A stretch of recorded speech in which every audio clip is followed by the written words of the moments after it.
Bismillahirrahmanirrahim. Elhamdülillah ve salatu vesselamu ala Resulillah. Amma ba'd. Esepsiz ne'mattарды өз пенделеріне тартуулаған Алла Таалага бардык мактоолор болсун. Үммөткө туура жолду көрсөткөн эң сонун үлгүлөрдүн ээси, адамзаттын асылы болгон Мухаммад Мустафа саллаллаху алейхи вассаламга Алланын ырайымы жана саламы болсун. Жараткан зат өзүнүн мээримдүүлүгү менен инсандарга чексиз жакшылыктарды жана ошол жакшылыктардын арасынан бизге өйдөдө өбөк, ылдыйда жөлөк болсун деп үй бүлөнү тартуулаган. Үй бүлө ата эне, жубайлар, бала чака жана бир туугандардан түзүлөт. Жалпыңыздарга Алланын тынчтыгы, мээрим тилеп саламдашам. Ассаламу алейкум ва рахматуллахи ва баракатух. Мына бүгүн биздин муфтият тарабынан берилген темалар, жума хутбасында темалардын бири жогоруда айтып өткөндөй үй бүлө туурасында болмокчу. Өзгөчө ата эненин милдеттери, балдарга болгон кандай акы, укуктары, милдеттери бар. Мына ушуларга иншаллах токтолобуз. Көп учурда ата эненин акысы, ата энени сыйлоо тууралуу көп айтабыз. Бул абдан туура, бирок ошо ислам дини бир тараптуу эле дин эмес. Исламда баланын дагы акысы бар. Ата эне балага жооп берет. Кыямат күнү ата энеден дагы ошо балдар тууралуу сурак болот. Кур'ан Каримде Аузу биллахи минеш шейтонир раджим. Бисмиллахир-рахманир-рахим. Я айюхаллазина аману қу анфусакум ва ахликум нарон وقودها الناس والحجارة عليها ملائكة غلاظ شداد لا يعصون الله ما أمرهم ويفعلون ما يؤمرون. О ыйман келтиргендер, өзүңөрдү жана үй бүлөңөрдү ыймандуулукка тарбиялап, отуну жана адамдар менен таштардан болгон тозок отунан сактагыла. Анда Аллахтын буйругунан тайбаган, берилген буйруктарды кынтыксыз аткарган, аяганды эч билбеген өтө катаал сакчы периштелер бар деп Тахрим сүрөсүнүн 6-аятында ыйман келтиргендерге кайрылып, ошолордун ичинен ошол ата энелерге кайрылуу жасап атат. Өзүңөрдү жана карамаңардагы жубайларыңар болобу, балдарыңар болобу, бала чака, ушуларды тозоктун отунан сактагыла деп Тахрим сүрөсүндө бизге буйруп жатат. Бул аятта Алла Таала өзүңөрдү сактагыла эле дебестен, ошо үй бүлөңөрдү кошо сактагыла деп жатат. Демек, ата эне бала үчүн бул жерден жооптуу экендигин үйрөнсөк болот. Алымдар бул аятты мындайча түшүндүрүшкөн, ошол балдарыңарга динди үйрөткүлө, адеп үйрөткүлө, адал арамды үйрөткүлө, ошондо силер аларды тозоктон сактаган болосуңар деп, ошол тозоктон сактоонун жолу ошол нерселерге токтолуп атат. Динди үйрөтүшүбүз керек, Алланы таанытышыбыз керек, ошол эле маалда адеп акылакты үйрөтүшүбүз керек жана эмне адал, эмне арам экендигин үйрөтүшүбүз керектиги аалымдарыбыз айтып атат. Пайгамбарыбыз саллаллаху алейхи вассалам хадистеринде дагы куллукум раин ва куллукум мас'улун ан раятихи Ибн Умардан риваят кылынган хадисте Расулуллах саллаллаху алейхи вассалам баарыңар башкаруучусуңар. Баарыңар башкаруучусуңар жана баарыңар карамагыңардагылар үчүн жооп бересиңер. Имам башкаруучу жана өз карамагындагы адамдар үчүн жооп берет, эркек үй бүлөсүнө жооп берет жана алар үчүн дагы жооп берет. Аял күйөөсүнүн үйүндө башкаруучу жана ал үчүн жооп берет. Кызматчы кожоюнун мал мүлкүндө башкаруучу жана ал үчүн жооп берет. Демек, баарыңар башкаруучусуңар жана баарыңар ошо карамагыңар, өзүңөрдүн кандай карамаңарда кимдер болсо, мына ошолор үчүн жоопкерсиңер жана жооп бересиңер деп Пайгамбарыбыз саллаллаху алейхи вассалам хадисинде айтып атат. Бул жердеги эң маанилүү жер вар-раджулу раин фи ахлихи, эркек үй бүлөсүндө башкаруучу. Аалымдар айтышат, бул жерде ошо раин деген сөз жөн эле башкаруучу эмес, мындайча айтканда сөзмө сөз мааниси дагы раин койчу деген мааниге, кой кайтарган жоопкер деген мааниге да келет да. Койлук айттырган, мисалы үчүн ошо койлорду аманат кылып ээлеринен ошол жерде жайып кайтарып карайт, аны жоготпойт, жоголсо издейт, карышкырдан, ар кандай жырткычтардан сактайт, ач калтырбайт. Ата дагы ошондой балдарын ошентип тозоктон сакташы керек, жаман чөйрөдөн сакташы керек, арамдан сакташы керек. Ал үчүн аларга ошо динге, намазга, ибадатка алып барыш керек, Алланы таанытыш керек. Ошондуктан алымдар айткан, ата баланын дүйнөсү үчүн эмес, акырети үчүн жооп берет деп. Сен эмне үчүн балаңа ушунча дүйнө жыйнап өткүзүп бербедиң, же болбосо үй салып бербедиң, же бир заңгыраган машина алып бербедиң, же фабрика куруп бербедиң деп суралбайт дейт. Бул жерде акыретке эмне даярдык көргөздүң, Алланы тааныттыңбы, ибадатын үйрөттүңбү, мына ушулар жөнүндө акырет үчүн суралат. Ата үй бүлөнүн башкаруучусу, эне болсо үйдүн башкаруучусу, экөө тең бала үчүн жооп берет. Эми ошол баланын алдындагы негизги милдеттерин айтсак, биринчи милдет эле балага ошо төрөлгөндө эле жакшы ат коюу. Пайгамбар саллаллаху алейхи вассалам хадистеринде дагы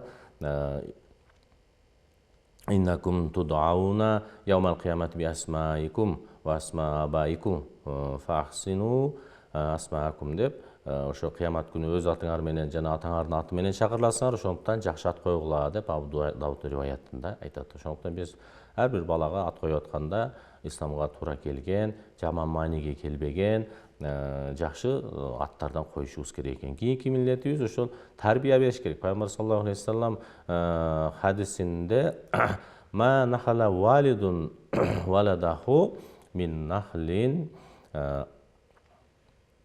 афдалу мин адабин хасанин. Равахы Тирмизидин риваятында Пайгамбар саллаллаху алейхи вассалам өтө маанилүү хадис айтып атат. Мына өтө көңүл коюп, ушул нерсени көңүлгө түйүп, ушуга амал кылууну бизге баарыбызга насип кылсын.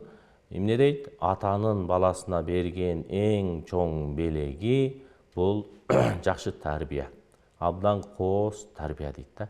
Биз белек үчүн ага алтын, же болбосо заңгыраган үй, ушундай бир дүйнө менен белек бере албайт экенбиз. Ал белек бала үчүн бир акырет үчүн бир пайдалуу нерсе алып келбейт экен. Биз акыретине пайда алып келе турган нерсе бул жакшы тарбия, кооз адеп ахлак, Кудайды таанытуу. Тарбия деген сөз ошо Раббисин таанытуу деген маани. Үчүнчү милдети балага дин үйрөтүү, ошо намазын, ибадатын үйрөтүшүбүз керек. Пайгамбар саллаллаху алейхи вассалам өз хадисинде дагы айтат: муру ауладакум бис-салати ва хум абнау саб'ина синин. Балдарыңарга 7 жашында намазга буйрулга, 10 жашында окуган болсо ага жакшы тарбия кылып, кагыс кылып, болсо дагы үйрөткүлө деп намазды окушту үйрөтүштү, ибадат кылышты үйрөтүштү, Алла Тааланы таанытышты биздин милдет экендигибиздин Пайгамбарыбыз саллаллаху алейхи вассалам хадистеринде айтып атат. Андан кийинки милдеттери ошо балага адал ырыскы менен багуу, ырыскы жедирүү. Хадисте куллу жасадин набата мин сухтин фаннару аула бихи. Абу Бакр Сыддык разияллаху анху риваят кылган хадисте Пайгамбарыбыз саллаллаху алейхи вассалам арамдан өсүп чоңойгон ар бир денеге тозок ылайыгыраак деп жооп берген. Мындайча түшүнсөк, адам эмнени жеген болсо ошол нерседен турат. Ошол арамды жеп чоңоюп аткан болсо, демек ал ошол арам ишти кылат, арамга жакын болот, күнөөгө жакын болот, жыйынтыгында тозокко ылайык болот деп атат да. Ошон үчүн демек ата эне балага эмне тамак берип жатам деп ойлошу керек. Бирок ал тамак арам болсо балага зыян берет. Эмнени жесе ошодон демекчи, ошол нерседен турат. Адал менен баккан болсо, ошо адалга ыктайт, кийин дагы адал нерсе менен чоңоет, адал денесинин бардыгы адал болот, жана адалга ыктайт, жакшы сооптуу амалдарды жасайт, адептүү болушуна таасир этет. Тескерисинче болсо, анда ошо жанагы тозокко ылайык болуп калат экен. Урматтуу бир туугандар, ошон үчүн ошо салих адамдарыбыз, мындайча айтканда, даанышмандарыбыз айткан экен да, бузулган балдардын көбүнүн себеби ошо бузулган ата эне деген экен. Ошо же ата эне өзү жок болуп, тарбия болуп, миграцияда болуп кала, башка болуп, ушундай тарбия көрбөй калган, же болбосо өзү ошого жаман үлгү болуп, өрнөк болуп берген, жакшы тарбияны дагы берген эмес деп салих адамдар айткан экен. Бир алымга бир киши келип, балама сөзүм өтпөй атат деп сураган экен да. Анан эмне кылайын деп сурап. Алым айтыптыр, сен балаң кичине кезде анын көзүнчө бир туура эмес иштерди кылбадың беле? Калп нерсе сүйлөбөдүң беле? Намазды таштабадың беле? Бир арам жебедиң беле деп сураганда, ооба ушундай болгон, убагында калптагы айткан учурум болгон, намаз таштаган учурларым болгон, арам жеген учурларым да болгон деп айтат да. Ошондо алым айткан экен, сен балаңды кичине кезинде эле сен бузуп койгон турбайсыңбы? Эми чоңойгондо кантип оңдомоксуң аны деп жооп берген экен да. Демек ошол мурунтан эле адам өзү үлгү болуп берген болсо, өзү көзү менен көрсөтүп берген болсо, себеби бала угуп тарбия албайт экен, бала көбүнчө көрүп тарбиялат экен. Ата энени карап өсөт. Бир алым айткан экен, эгер балаң салих болсун десең, анда өзүң салих бол, өзүң туура жолдо жүргүн, өзүң туура болгун деп. Ошо Кызыр алейхисаламдын окуясында да Куранда келет, ошо жетим балдардын казынасы тууралуу сөз келгенде, ва кана абухума салихан. Ках сүрөсүндө 82-аятта айтат, алардын атасы салих киши эле деп. Ал жерде бул жерде ошол балдарды айтпай атат. Ошол салих атасы салих болгондуктан Аллах балдарын дагы сактагандыгын, ошо салих болгондугу себептүү, туура жүргөндүгү, жакшы инсан болгондугу үчүн аларды сактап калды дейт да. Ошо балдары өзү жакшы болгондугу үчүн эмес, алардын атасы жакшы болгондугу үчүн. Демек, атанын жакшы болушу, салих болушу балдардын корголушуна дагы себеп десек болот. Абдулла ибн Мубарактын атасы ушул окуясы, ошо Мубарактын окуясына токтоло турган болсок, Абдулла ибн Мубарактын атасы Мубарак болгон, ал бай эмес, карапайым, бирок абдан такыба, арамдан өтө сактанган адам болгон да. Ошонун ата энеси үйлөнүүсү тууралуу бир окуяны айтат да.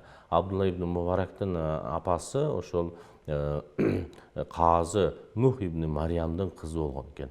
Ал кыз ушунчалык такыба, адептүү, жакшы кыз болгон экен да. Марв шаарындагы ошо бай манаптар, атактуу адамдардын баардыгы, байлар, көпөстөр баардыгы анын колун сурап, уулуна үйлөндүрүүнү каалап жуучулукка келишкен экен. Бирок ошо казы, ошо кыздын атасы шаардагы бай боло манаптардын баардыгын эч кимисине көңүл бөлгөн эмес, эч кимисине бербептир. Тескерисинче ошо өзүнүн багында иштеп аткан эле бир кулга берген экен да. Ал жигит аты Мубарак болчу дейт. Бир күнү казы ошол өзүнүн багына барып кызматчысына жүзүм алып кел дейт да. Анан ал жүзүм алып келет, ал кычкыл болуп чыгып калат.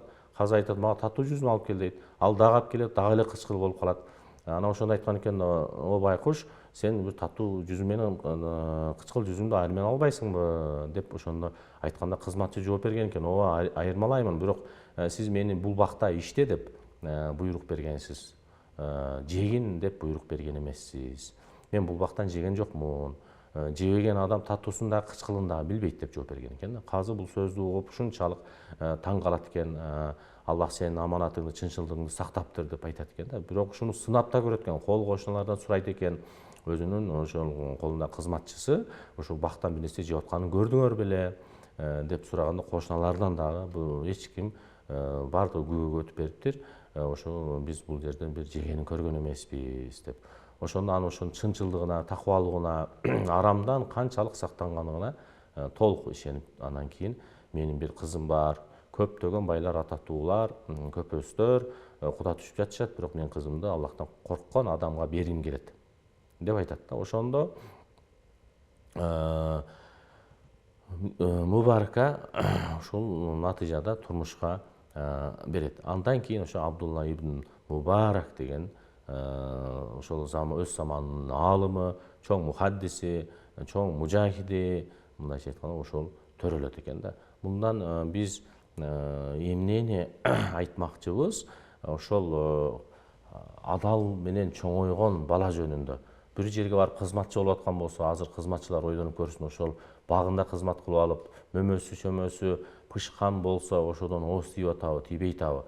Ошону суугарып жүрүп, карап жүрүп, бир нерсесинен алып атабы, албай атабы? Мына ошондо кеп болуп атат да. Бул жерде ошол ушунчалык такыба болгондугу үчүн ал жүзүн канчалык пышкан болсо дагы, ал ширини, даамы көргөн эместиги болуп жатат да. Натыйжада ошончолук андан төрөлгөн бала Абдулла ибн Мубарак деген ушунчалык бизге чоң сабак боло турган алым, муштахид алым чыккандыгы, мына ушул натыйжасында мына ушундай алым чыккандыгын билип атабыз. Алымдар айтышат экен, ошо сен балаңдын тарбиясын аны төрөлгөндөн кийин баштайм деп ойлобогун. Балаңдын тарбиясы сенин өзүңдүн адалдыгыңан башталат. Бир ошол алымдардан дагы бирөөсү ошо үйлөнгөн кезде дагы ошол жубайына 40 күн кошулбаган экен да. Эмне үчүн деп сураганда, ошол балким анын ата-энеси кандай тамак менен бергендигин мен биле албаймын. Балким арам жеп койгон болсо, биздин төрөлө турган балага зыян жетип калбасын деп ошо 40 күн өзүм адал тамак менен бактым деген экен да. Мына ошондой таква, Алладан корккон инсандар дагы бар десек болот. Имамдар бир айткан экен, ушу менин атам бир жолу ошо шектүү тамак жеп алып 40 күн ыйлап тооба кылган. Менин илимге берилгеним ошол атамдын тообасынын берекеси деп ойлойм дейт да. Ошол илимдүү киши атасы ошондой тооба келтиргендин натыйжасында күмөн эле нерсени жей коюп 40 күн тооба келтиргендин натыйжасында ошондой илимдүү болуп чыга келгендигин айтып атат. Ошондуктан ата-энелер ойлобошу керек. Мен балама үй алып берем, машина алып берем, байлык таштап кетем деп ушул азыркы учурда ушундай көйгөй, 5 балам бар, мен 5-өсүнө 5 жерден жер алып беришим керек, үй алып беришим керек, кантем мен өлүп калсам эмне болот, менден кийин кандай турмуш кечирет деп ушуга кычалат. Бирок анын адеп аклагы кандай болот, кийин кантип турмуш курат, өз жашоосун өзү кантип адал менен жашайт, кантип дин менен жашап өтөт, ал жөнүндө көбүнчө кызыкпайт экенбиз да. Көпчүлүк жаштар ошол дүйнө аркасында ушул нерсе калбады, кийин менден капа болуп калса, нааразы болуп калса деп ушундай кыжалатчылык менен өтөт. Эч ким анын тарбиясы жөнүндө көпчүлүгү ушул нерсени ойлонбойт экен да. Ошондуктан биз ошо балдарга байлык таштабастан ага бир такыбалуулук ташташыбыз керек. Ошондо Алла Таала байлыкты ага өзү берет. Себеби ар бир төрөлгөн бала шариятыбызда айтылат, өзүнүн рызкысы менен төрөлөт. Ар бир төрөлгөн адам өз рызкысы менен төрөлөт. Өз рызкысы түгөгөндө бул дүйнө менен кош айтышат. Ошондуктан эгерде өзүнүн рызкысы түгөй элек болсо, анда ага чейин дагы өтүп кетпейт да. Ошо рызкысын жемейин ажалы келбейт. Ошон үчүн кыжалат болбош керек. Ар бир адам бирөөлөрдүн атасы өтүп кетсе, энеси өлүп кетсе деле, жетим калып деле ошол Кудай берген рызкы менен чоңоюп жетилет бир күнү. Ошол сыяктуу бизде ошол даанышмандар айтышат экен да, биз ушу рызкы табуу жөнүндө ушу 5 жашар бала жөнүндө ошондой болушубуз керек дейт экен да. Себеби 5 жашар, 5-6 жашар бала эртең менен турат, эртең менен эмне жейм, анан түштө эмне жейм, кечинде эмне жейм, эртеңки күн кандай болот, курсагыбыз кандай болот, күнүбүз кандай өтөт деп кыжалат болобу дейт. Албетте ал кыжалат болбойт. Ал эртеңки күн жөнүндө ойлонбойт. Бүгүнкү күндө эртең менен тамак берсең дейт. Түшкө дейин ойлонбойт. Түштө курсак ачканда не эстейт, үйдө тамак барбы дейт. Көрдүңүздөрбү? Ал эртеңки үчүн ойлонуп кыжалат болбойт. Мисалы үчүн куш дагы кечинде ошо курсагын тойгузуп жатат, эртең менен эмне жешин билбейт. Эртең менен туруп алып, рызкысын издейт, баласын багат. Мына ошондой болушубуз керек экен. Биз күнүмдүк рызкы үчүн колубуздан келишинче аракет кылабыз. Анан бизден кийин 5 жылдан кийин эмне болот, 10 жылдан кийин эмне болот, бала чака менен эмне болот деп кыжалат болуштун кереги жок экен. Биздин кыжалатчылыгыбыз биз ошол такыбалуулукту, Алланы таанытууну, жакшы тарбияны, кооз адеп ахлакты берип өзүбүздүн милдетибизди так аткарып кетишибиз керек экен. Биздин ошол эң чоң милдеттердин бири эле ошол адал рызкы менен багабыз, өзүбүз үлгү болуп беребиз жана динден тарбия беребиз, алар үчүн дуа кылабыз жана жакшы чөйрөдө өстүрүшүбүз керек экен. Себеби албетте чөйрөнүн да таасири бар. Сен ошол досуңду айт, сенин ким экендигиңди айтам дейт да. Ошол досторго, чөйрөгө, жаман адамдарга кошулуп, ошондон жугат, ошондон баягы ошону менен ага көнүмүш адат болуп калып, акыры ошол жаман жолго кетишине дагы ошол чөйрөсү дагы таасир этет. Эми көпчүлүк эле ата-эне баласына насаат айтат дейт, бирок өзү башкача жашайт. Бул албетте туура эмес. Мисалы үчүн бирөө чылым чегип атат да, уулум чылым чекпе, бул чылым жаман нерсе, зыян, өпкөгө зыян келет деп айтса, балага канчалык тарбия берет деп ойлойсуз, таасир этет деп ойлойсуз? Себеби өзүңүздүн колуңузда чылым турса. Ошон үчүн биз өзүбүз үлгү болуп беришибиз керек, андан кийин насаатыбызды айтышыбыз керек экен. Себеби бала укканга караганда көргөн нерсесин көбүрөөк амал кылат экен. Балаңа 100 жолу ошо салих адамдар айтат, балаңа 100 жолу намаз окуу дей бербе. Бир жолу өзүң намаз окуп көрсөткүн, ошондо ал үйрөнөт, Алланы тааныт, Кудайды тааныт дейт да. Ошон үчүн демек ата эненин өзүнүн салихтиги ошо балдарынын келечегинин кепилдиги. Өзү жакшы болгон болсо, бала чакасы ошол аркасынан ээрчип барат. Өзү начар болуп, өзү үлгү боло албай аткан болсо, анда баладан эмнени күтсөк болот. Ошондуктан ата эне ким баланы багат деп ойлош керек. Ошо ата эне баланы жаннатка кирүүчү адам кылып тарбиялаш керек. Же болбосо ошо кийин мени багат деп чоңойтуп атам, мени ооруганда карайсың, чоңойгондо карайсыңдар деп чоңойтуш эмес, ата эне баланы ошо жаннатка кирүүчү адам кылып тарбиялаш керек. Ошо бейишке кирүүгө себепчи болуп турган адам кылып тарбиялаш керек. Пайгамбар саллаллаху алейхи вассалам хадистеринде ида матал инсану инқата анху амалуху илля мин салатин садакатин жариятин ау илмин юнтафау бих ва валадин салихин ядъу лаху. Раваху Муслим. Абу Хурайранын риваятында Пайгамбар саллаллаху алейхи вассалам өз хадисинде айтып атат, адам бул дүйнөдөн өткөндөн кийин анын 3 амалы бардык амалдары токтойт, амал нерселери токтойт. 3 нерседен башкасы дейт. Садака жария кылып кеткен болсо, жакшы сооптуу амалдарды кылып кеткен болсо, мечит салса, көпүрө салса, суу чыгарып кеткен болсо, же болбосо пайдалуу илим болсо, өзүнөн пайдаланган илим, бир окуу жайларды куруп, бир шакирттерди тарбиялап, бир жакшы китептерди жазып, илим таркатып кеткен болсо, ошолордун да сооптору барып тура берет ал өлгөндөн кийин. Жана артынан калтырган жакшы перзент калтырган болсо, дуа кыла турган перзент калтырган болсо, салих перзент калтырган болсо, мына биз биринчини, экинчини кыла албашыбыз мүмкүн, колубуздан келбешибиз мүмкүн. Бирок Кудай Таала бизге берген перзент болсо, ошол перзенттерди жакшы тарбиялап, биз өткөндөн кийин күнөө иштерди кылбастан, тескерисинче сооп амалдарды кылып, бизге дуа кылып турса, албетте биз үчүн дагы ошо сооптору барып турат экен.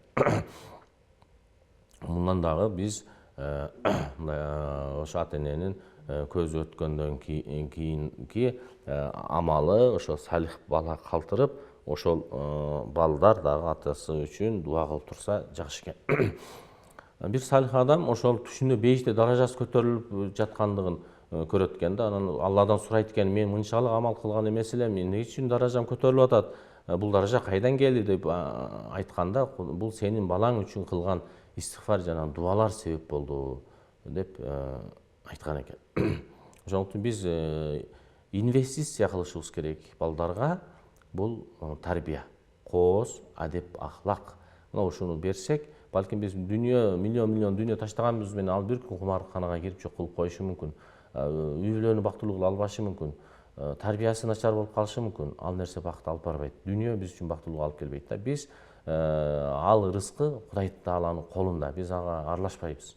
Биз өлгөндөн кийин дагы бизден кийинкилер дагы өзүнүн рызкысын жеп уланта берет, жашоосун.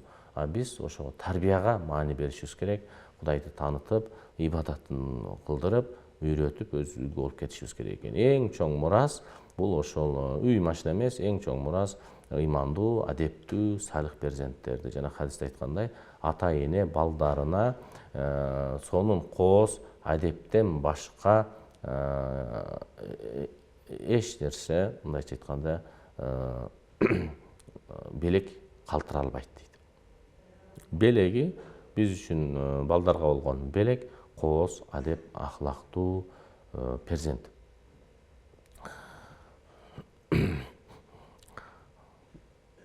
Дагы бир Азирети Алинин сөздөрүндө ошо балдарыңарды өзүңөрдүн заманыңарга ылайык тарбиялабагыла, алар силердин заманыңардан башка заман үчүн жаралган деп айткан экен да. Мындайча айтканда, алымдар ушуну түшүнүшөт, ата эне баласына биз көргөндө эле көргүн, биз кылганда эле кылгын, биздин заманда ушундай болчу деп эле тарбия бербеш керек. Себеби ар бир заман өзгөрөт. Азыр мына фитна заманы, телефон, интернеттин заманы, ыйманга коркунуч көп болгон заман, тарбияга башкача маани берилген заманда турабыз.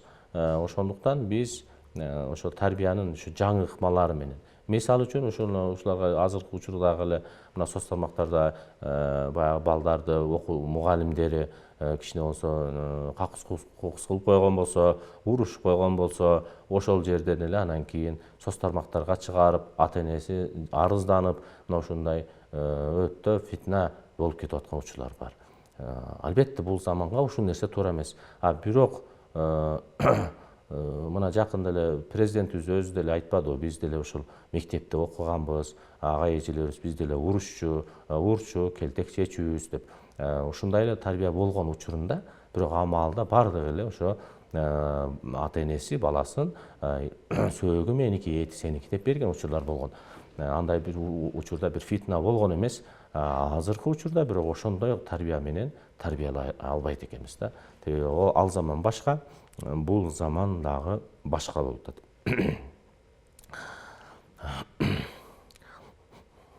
Ошондой эле бир алым айткан экен да, бизди ата энебиз камчы менен тарбиялады, биз чыдадык дейт.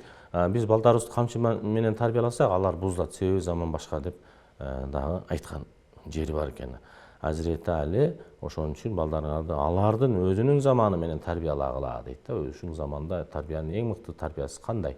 Мына ошол тарбия менен тарбиялашыбыз керек экен. Андыктан ошо ата эне балага илим бериш керек экен, ыйман бериш керек экен, ойлонгонду үйрөтүш керек, арамдан сактанганы, бул адал, бул арам, бул күнөө деп мына ушул нерселерди үйрөнүш керек экен. Интернетти кандай колдонуш керек, мына ошолорду үйрөтүш керек. Куранды үйрөтүшүбүз керек, бир кесипти үйрөтүшүбүз керек.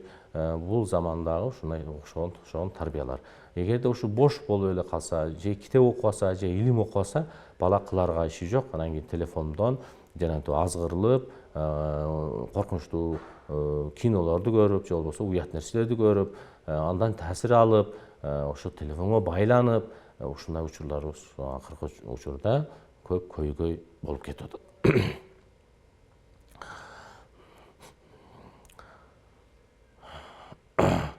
Имам Газалинин бир сөзүндө бала ата энесине берилген аманат. Анын жүрөгү таза, баалуу асыл таш сыяктуу. Эч нерсе жазыла элек таза барак сыңары да.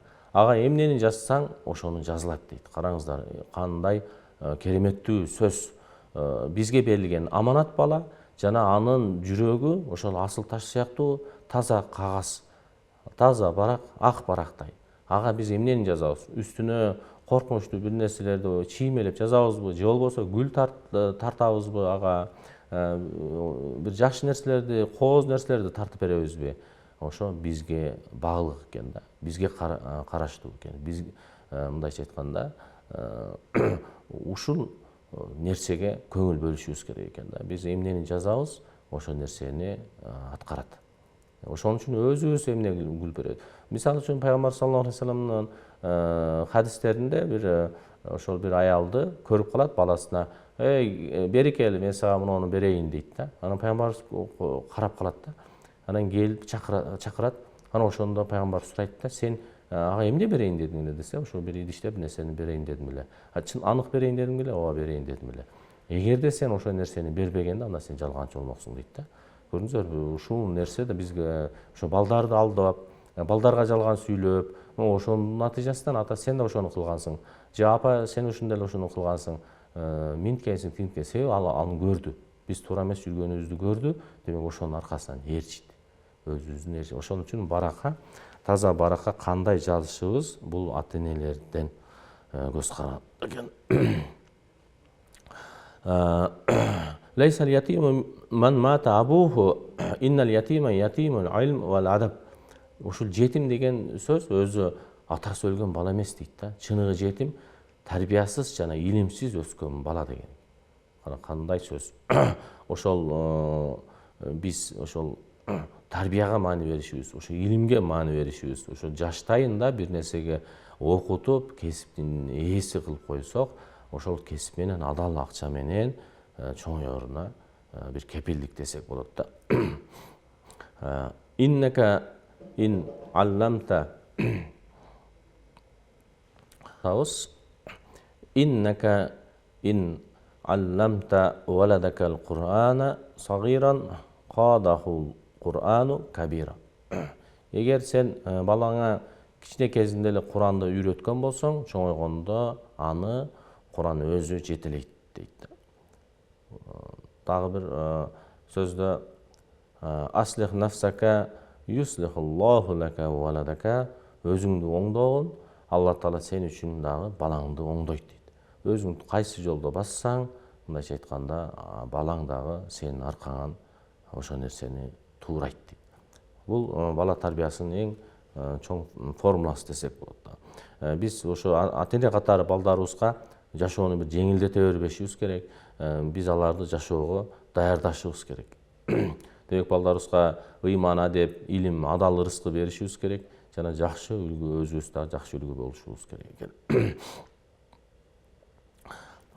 Пайгамбар саллаллаху алейхи вассалам хадистерине токтоло турган болсок, кимдир бирөө кыз балага колдоо көрсөтүп, аларды тарбиялап, турмушка берген болсо, жана аларга жакшы мамиледе болсо, ал бейишке кирет деп Пайгамбар саллаллаху алейхи вассалам хадистеринде айтып атат. Көрүңүздөр, бала тарбиялоо менен биз ошолорду жакшы тарбия берүү менен мына 3 кыз тарбиялаган болсо, кээ бир риwаяттарда сахабалар сурайт, 2 кыз я Расулуллах десе, 2 кыз болсо дагы, 1 кыз болсо дагы деп риwаяттарда келет. Ошолорду салих перзенттерди тарбиялап, аларды ушу бул жашоодо адал жашоосуна үйрөткө эле кеткен болсок, биз үчүн бейишти уроолойт экен.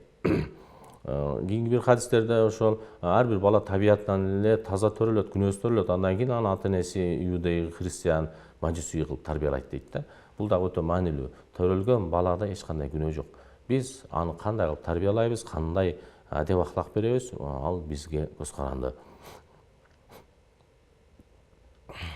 Дагы бир ушул маанилүү хадистердин биринде Абу Хурайра риwаятында Хасан бин Алини билебиз. Ошол пайгамбарыбыздын неберелери Хасан Хусейн деген неберелер болгон. Пайгамбарыбыз ошолорду кучактап жүзүнөн өптү дейт да. Ошол кезде бир Акра бин Хабис деген отурган болчу дейт. Акра ошентип айтты дейт. Менин 10 балам бар, бирок эч бирин өпкөн эмесмин дейт. Эч кимсин эч качан өппөйм дейт. Муну кандай Расулуллах саллаллаху алейхи вассалам ман ла ярхам ла юрхам деген. Эгерде ырайымдуу болбогонго ырайым көрсөтүлбөйт деген.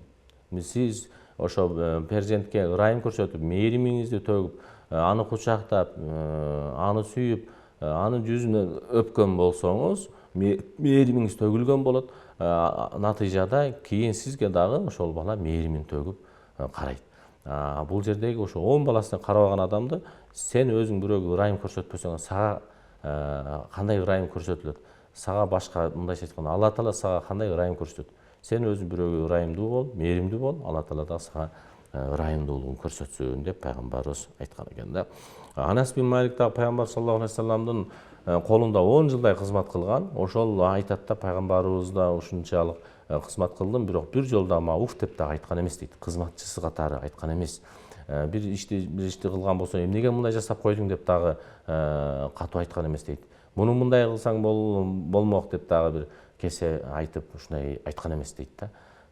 Бул мындайча айтканда эң жакшы тааныган адам катары. Себеби балким 2-3 күндө адам тааный албашы мүмкүн, бирок 10 жыл жашаганда сөзсүз анын анык жүзүн кол кошуна болобу же болбосо туугандар болобу аны жакшы тааныйт да.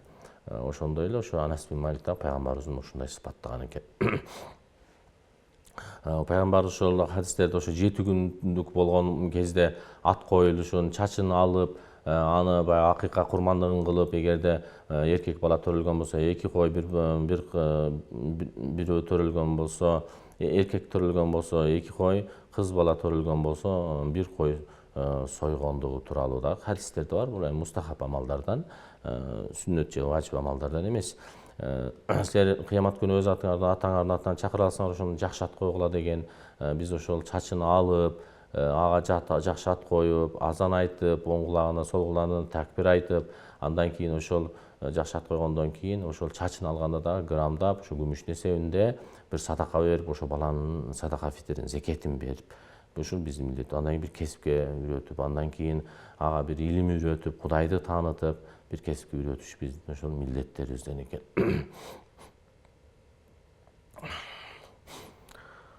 Дагы бир оорураак хадисте дагы Абдулла ибн Масуддун риваятында айтат, эң чоң күнөөлөрдүн кайсысы деп пайгамбарыбыздан сураганда Расулуллах сен Алла Таалага шерик кошконуңду айтты. Андан кийин кайсысы деп сураганда ошо жеген тамагына орток болот деп деген ойдо баласын өлтүрүп коюу. Баягындай боюнда бар учурларда башка болгондо биз кантип багабыз буну? Бага албай калабыз, өзүбүз зорго чоңоюп атабыз деп ата ошону өлтүрүүсү да эненин карнында кезинде эле. Бул өтө чоң күнөөлөрдүн бири экен. Көрдүңүздөрбү, бул жерде ошол ар бир төрөлгөн баланын ырыскысы Алланын мойнунда экендигин билишибиз керек. Алланын милдети экендигинде ырыскы берүүчүсү Алла Таала өзү. Айшене өзүнүн бир риwayatында ушундай бир маанилүү хадис айтат да, бир эки кызы бар аял бир нерсе сураганы келди дейт. Колуна бирер курмадан башка эч нерсем жок эле. Курманы ага бердим, анан эки кыз да бөлүп берди. Өзү да жеген жок дейт. Караңыздар, эне ушунчалык мээримдүү болот. Өзү ачка турса дагы ошо балам жесин дейт да. Өзүм жебей жедирдим, ичпей ичирдим дейт. Мына ушундай болот эне деген. Ошол курмадан бир курма бердим дейт. Ошо бир үчтүк курма бар эле дейт. Аны эки кызына бөлүп берди жанынан, өзү да жеген жок дейт. Көп убакыт өтпөй ошо пайгамбарыбыз жаныбызга келди, болгон окуяны айтты дейт да. Анан пайгамбарыбыз айтты да, кимде ким ошо кыз балдарынан улам оор түйшүк тарткан болсо, ошо кыздары үчүн ал кыздары ага ошо тозоктон коргон болот дейт да. Ошо адал эмгек менен, мээнет менен ошолорду баккан болсо, жакшы тарбия берген болсо, анда ошо тозоктон калкан болот деп пайгамбарыбыз саллаллаху алейхи вассалам хадисинде айтты.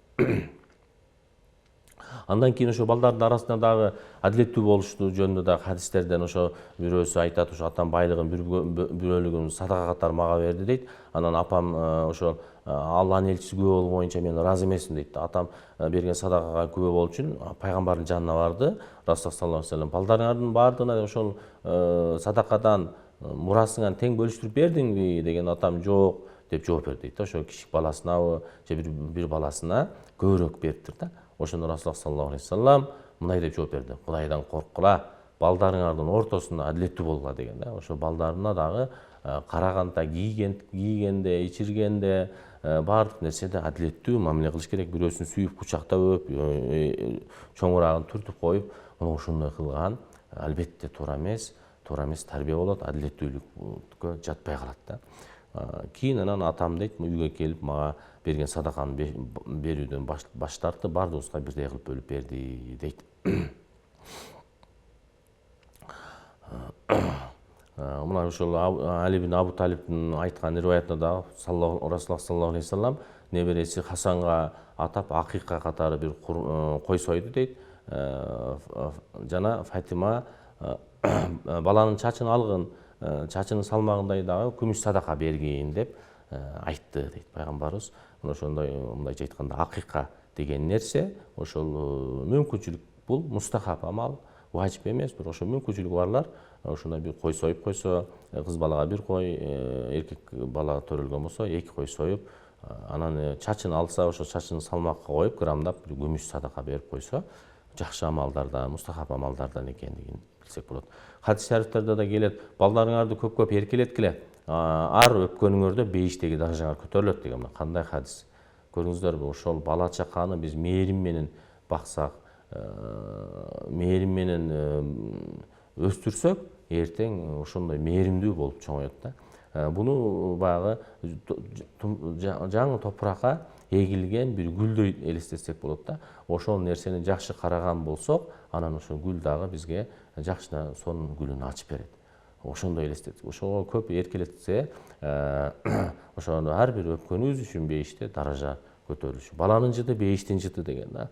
Балага каргыш айтпоо керек дейт. Ошол баласына бир арызданып келген адамга балаңа ошо беддуа деп коет. Ошону кылдың беле, каргыш айттың беле дегенде ооба деп жооп берген да. Анда баланын мүнөзүн өзүң бузуп турсуң деген да. Ошон үчүн балага дагы ошо ар бир сөздө амин дейт. Ошол нерседен биз өтө этиятташыбыз керек да.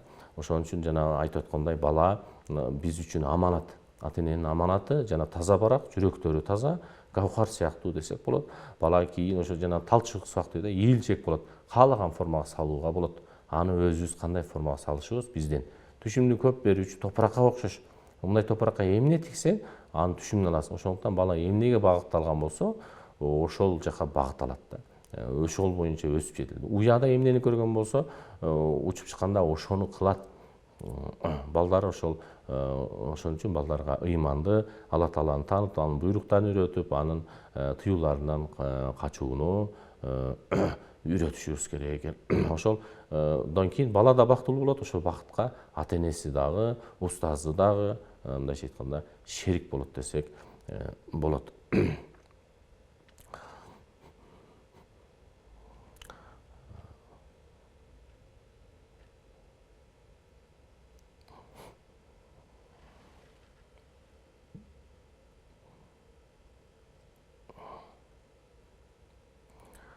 Кийинки хадистерге токтоло турган болсок, ошо бала тарбиясы туурасында жана айтып өткөндөй, баарыңар бир үйүрдүн чабаны сыяктуусуңар. Куллукум роин ва куллукум масулун ан роиятихи. Силер ошол чабан сыяктуусуңар, кол астыңардагылар үчүн жооп бересиңер деп айткан. Ушу үйлөнүн башчысы ата, мындайча айтканда, ошонун жубайынын кандай ибадат кылып атат, эмне амалдар менен алек болуп атат, баланын өмүрү кандай өтүп атат, тарбиясы кандай болуп атат, окуусу кандай болуп атат, илим алуусу кандай болуп атат, убакыты кандай болуп атат. Мына ошого баардыгына ата жоопкер болот, ата эне жоопкер болот. Себеби күнүбүздө эң көйгөйлөрдүн бири ошол пайгамбар саллаллаху алейхи вассалам дагы өз хадистеринде айтып кеткендей, ошол эки нерседе инсан алданып калат, эки нерседе утулуп калат, эки нерседен өкүнүп калат деп айткан. Биринчиси ден соолук, экинчиси бош убакыт. Мына азыркы учурда ошол балдар эмне үчүн жанагындай туура эмес иштерге барып кетип атат, уурулукка барып кетип атат, жаш эле туруп, же бирөөнү сабап кетип атат, бирөөнүн бир нерсе мүлкүн тоноп кетип атат. Эмнеге? Ошол биздин тарбиянын жоктугунан, ата эне аны көңүл бөлбөгөндүктөн, ошо телефон менен өзүн жалгыз калтырып койгондуктан, ага бир кошумча кесип үйрөтпөгөндүктөн, ага илим үйрөтпөгөндүктөн, бош убакыты болгондугу үчүн бала анан зеригип, ошондой ар кандай эмне иш кылышты билбестен, же бирөө оку деген эч ким жок. Себеби ал таза барак болчу, аны бир үйрөтө турган, тарбия бере турган эч ким жок. Мына ошентип анан жаштайынан ошо таза барагына ар кандай нерселер тартылып, жаман ыплас нерселер тартылып, баланын тагдырына, мындайча айтканда, биз балта чаап койгон учурларыбыз келип калып атат. Ошондуктан бош убакытын ошо ташка, тамга баскандай дейт да, ушул жаш учурдагы алган илим. Эмнеге дегенде, баланын зээни таза, башы бош. Мына ошондо эмнени алган болсо, ошол нерсе менен калыптанат. Руханий боштугу дагы бар. Анын ичинде эгерде ошол боштукка жаман нерселер, жаман адаттар, туура эмес нерселер кирип калган болсо, аны биз кийин тазалашыбыз кыйыныраак болот. Мисалы үчүн арыкка окшоштурсак болот да. Арыкты биринчи кыйшык чаап, ири буйрук кылып эле чаап койгон болсок, аны кийин түздөш кыйын. Андан көрө жаңы арык салган жакшыраак да. Ошон үчүн биз баланы тарбиялоодо, биз келечекте ошол өзүбүзгө да пайда алып келсин, өзүнө дагы пайда алып келсин, бул дүйнөдө да жакшылык, бул дүйнөгө дагы бактылуу болсун, акыретине дагы бактылуу болсун дей турган болсок, баланын биринчиси эле ошол тарбиясы. Жана хадисте айткандай, ошол ата эненин эң чоң белеги ага кооз таалим тарбиясы. Мына ошол милдеттерибизди аткарышыбыз керек. Биз ошо тарбиясы үчүн, эмне үчүн Кудайды таанытпадың, эмне үчүн ибадатка үйрөтпөдүң деп кыяматта бизден жоопкер болот. А бирок эмне үчүн сен дүйнөгө алып бербедиң, эмне үчүн ага там салып бербедиң деп кыяматта биз ал нерседен суралбайт экенбиз да. Ошондуктан бош убакытын азыркы учурда илим менен толтуруш керек. Ошо кооз, адеп, ахлак дагы илим менен келет. Илимди беребиз, ошол эле тарбияны беребиз, насааттарыбызды айтабыз, эмне адал, эмне арам, мына ошону Алланын буйруктары кайсы, Алланын өзүн таанытуу, ошо тарбия берүү дагы Раббисин таанытуу, Кудай Таала жаратуучу экендигин, Кудай Таала жалгыз экендигин, пайгамбарды сүйдүрүүнү. Мына мисалы үчүн ушу телефондордо деле жакшы жака пайдалансак болот. Кандай пайдаланабыз? Ошол пайгамбарыбыз тууралуу кинолор бар. Кыргыз тилинде, орус тилинде, кайсы тилде десек, которулган даяр кинолор бар. 2-3 варианттагы, 2-3 түрдөгү кинолорун көрсөтсөк болот, тарыхты мына көрсөтөбүз десек. Жок, жашыраак дей турган болсок, мультфильмдер бар жаш балдар үчүн атайын.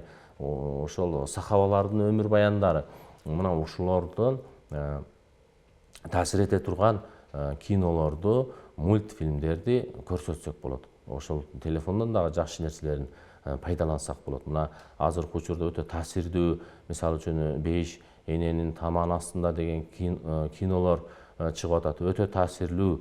Мына ошол кинолорду дагы көрсөтсөк болот. Энеге болгон, эненин мээрими, энесинин эң сөзү, энесин сагынуусу ушунчалык мындай тарбиялык, адамга пайда бере турган, аны жаш балдар дагы, чоңдор да көрө турган Кыргызстанда мына ушундай фильмдер да чыгып атат. Ошондой таасирлүү кинолорду дагы көрсөтсөк болот.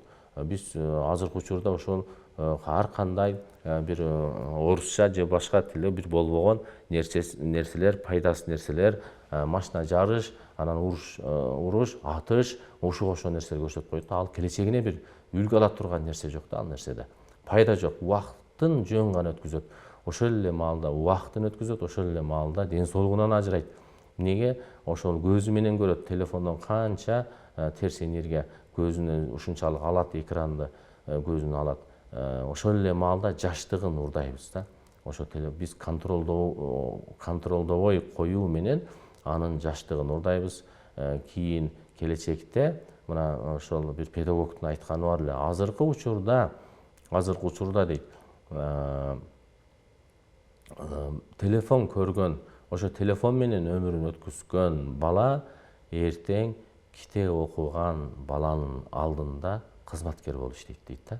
Мына кандай керемет сөз айткан да. Эмне үчүн ушул маалда китеп окуса, ушул маалда илимди окуган болсо, ошо бизден эмне үчүн физик чыкпашы керек, бизден эмне үчүн химик, биолог чыкпашы керек, эмне үчүн экономист чыкпашы керек, эмне үчүн электрик чыкпашы керек, ошо Кыргызстанда кайсы кесипке муктаж болсо, эмне үчүн медиктер чыкпашы керек, эмне үчүн биз чет өлкөгө барып дарыланышыбыз керек, эмне үчүн ушул балдар ушул жакта окуп илимди алса болбойт.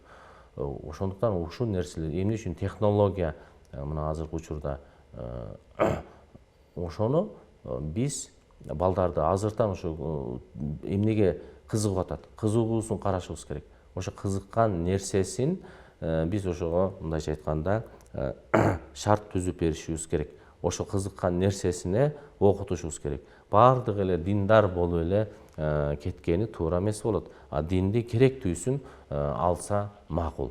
Өзүнө жетишерлүүсүн, ошо намаз ибадатын, орозо тутууну, зекет берүүнү, ата энеге жакшы мамиле кылууну, бир туугандар менен мамиле, кол кошуна менен болгон мамиле, улууну урматтоо, кичини ызаттоо, ушул сыяктуу эртең менен кечки дуалар, ушуга окшогон керектүү, турмушта керектүү нерселерди үйрөтүп, бирөөсүн ошол дин боюнча, бирөөсүн химия боюнча, бирөөсүн ушундай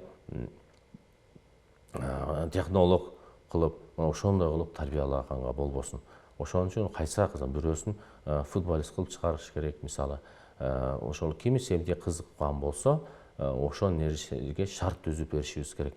Ошондуктан аларды контролдоо биздин милдетибиз. Алардын убактын бир программа түзүп берүү ата эненин милдети. Биз ошо телефон кармап ойногонунан алаксып, же болбосо өзүбүз ошо телефон менен эле отура берген болсок, өзүбүз ошол убактыбыз кетип аткан болсо, бала чакабыз да ошентип кетип аткан болсо, анан кийин 11 бүткөндө башында эч нерсе жок, анан же университетке өтөйүн десе, экзаменден өтпөйт, ошентип келечегине балта чаап албашыбыз керек да. Ошон үчүн азыркы учурдан баштап, айрыкча мына жайкы маалдар келет, айрыкча мына 3 айлык маалдарда мына жаз келип калды. Кудай кааласа эртең эле майдын аягында каникулдар башталат. 3 ай бала мына ошол керек болсо 3 айдын 1 айын ошо айылдагы жашоону көрсөтүп, турмуш тиричиликти көрсөтүп, айран сүт ичкирип, ошол жактарга тая энесине, чоң ата чоң энесине жөнөтүп, ошол эле маалда 1 айын, эч болбогондо 1 айын дагы бир ушундай дин илим үйрөтүүгө, Кудай Тааланы таанытууга, намазды ибадатты кантип окуш керек, мына ушул нерселерге дагы убактын планын түзүп беришибиз керек да. Эч болбогондо 2 жумага. Калган дагы 1 ай, 2 айын ал эс алуу менен өткөзсө дагы жетиштүү болот да. Ошондуктан учурда ошо баланын илими куйма кулак болот да. Ушунчалык алат. Мисалы үчүн азыр мына Куран жарыштары болуп атат. Мына кече жакында 13 жашар бала Куран жарышка келип атат. Ушундай сонун окуп атат. Биздин 13 жашар балабыз, үйдөгү балдарыбыз али Фатиханы, сүрөнү али жаттап бүтө элек да. Ошондуктан аны ошол бала өзүнөн өзү эле илимди алып, мен Куран жаттайын дедиби? Жок, ага ким себепкер болду? Атасы, энеси себепкер болду. Ошого убакыт бөлүп берди, ошого мүмкүнчүлүк түзүп берди.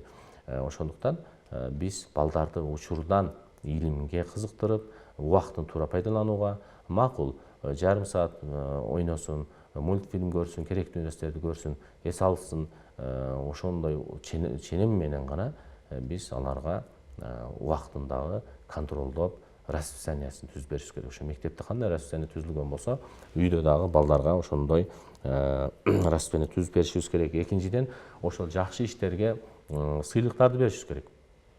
Мисалы үчүн мени дагы мисалы өзүмөн айта турган болсом, ошол атам раматылык, ошол дин илимин окуган болсоң, мен сага машина алып берем деген да. Мен ошону окуп, аягында мага жүгүлүү белек кылган атам.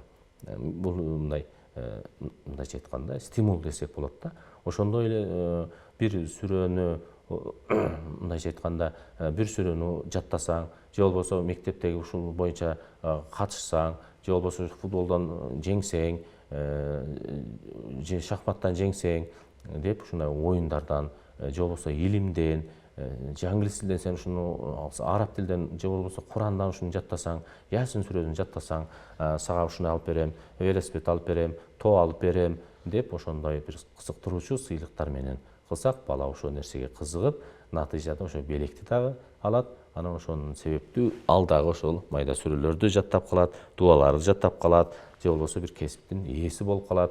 Мына ошондой кызыктыруу жолдор менен дагы балага биз ошондой тарбия беришибиз керек. Кыскасы, азыркы учурда дагы бир көйгөй ошол миграциядагы жүргөн жарандарыбыз, же болбосо ушул жакта деле ошол мен балдарга карап атам го, акчасын берип атам, айына 10 000 которуп атам, кетип атат. Жок, ал кийими бүтүн, ооба, сабагын окуп атат, ооба, мындайча айтканда күнүмдүк жашоосуна керектелүүчү тамак ашын берип коюп атканы менен бул жактагы эне, тайенеси кыйналып атат. Ага тарбия бере албай атат. Алны укпай атат бала. Атасы, энеси узак жакта жүрөт да. Андан кийин кантип тарбиялуу болуп 20 жашка, 18 жашка чыкканда бала ошо ата-энесинен мээримдүү, боорукер болуп чоңоет деп айта алабыз. Эч ким кепилдик бере албайт. Ошондуктан биз материалдык жактан эле баланы камсыздоо, андай камсыздоону эми кечиресиздер го, ошол чымчык деле камсыздап берет да. Башка малдар деле ошо балдарын багат. Чымчык деле алып келип, эртең менен ачка чыгып тойгузуп келет, балдарына бир нерселерди ташып алып келип берет. Биздин негизги милдет жан жаныбардан, башкалардан айырмабыз. Биз ошол курсагын адал акча менен тойгузуу менен бирге тарбияны кошо беришибиз керек. Тарбия дагы мындайча айтканда бир эле ата эненин тарбиясы менен жетишпейт. Атаны көрбөгөн тарбия дагы болбойт. Ошондуктан ата дагы өзүнүн аталык жагынан тарбиясын бериши керек. Ошол эле маалда эне дагы өзүнүн энелик тарбиясын бериш керек. Ушул эки тарбия биригип, анан кийин бир мындай бүтүн тарбия балага берилет десек болот да. Ошондуктан кээ бир көрүп атабыз, энеси жок, только атанын тарбиясын көргөн адамдарда, балдарда кемчилик бар. Тескерисинче, атасы чоңоюп калган балдарды да көрүп атабыз. Ошо ата жагынан өксүк болуп калганда тарбия кемчилик. Эне өзүнө тиешелүү энелик менен гана тарбиясын бере алат экен. Атанын дагы өзүнүн ролу бар. Ошондуктан ата-эне биригип туруп анан баланы бир тарбияга жакшы адеп ахлактуу кылып, келечектин бир перзенти кылып тарбиялоого ошол экөөсү чогуу салым кошот десек жаңылышпайбыз. Урматтуу бир туугандарыбыз, мына ушун менен бүгүнкү темабыз ата-эненин балага болгон милдеттери туурасында болду. Көңүл бурганыңыздар үчүн ыраазычылык билдиребиз. Жалпыбызга, ошол айрыкча ошо жаштарыбызга ата-энелерибиздин дагы туура тарбия беришин, балдарыбыз да келечектин камын ойлогон, келечекте күчтүү, жакшы, кооз, адептүү перзенттерден болуп жетилишин Allah'tan suranıp ketebiz. Ve ahiru davanan elhamdülillahi rabbil alamin. Bi rahmetike ya erhamer rahimin.